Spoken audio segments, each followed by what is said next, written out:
Did you know that selling digital products can be a lucrative business? Stick around to learn how you can make $100,000 a month. Welcome.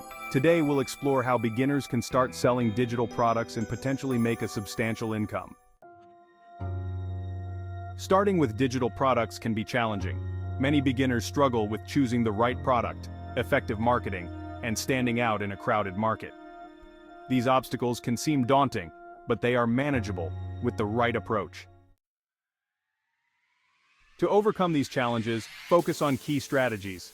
First, find your niche, an area you're passionate about with demand.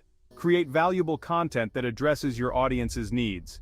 Use platforms like Shopify, Etsy, or your own website to reach potential customers.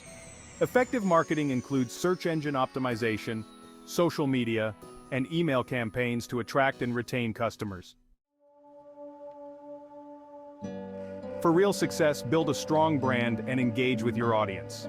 Your brand should reflect your values and connect with your audience. Engage consistently through feedback, updates, and excellent customer service. This helps build loyalty and repeat business. To recap, choose the right product, create valuable content, market effectively, and build a strong brand. These steps can help beginners earn significant income through digital products. Check out my other videos for more digital product selling tips. For our most sought-after digital products, visit our site at www.digitaldesignersolutions.com. Share your thoughts in the comments below and don't forget to subscribe.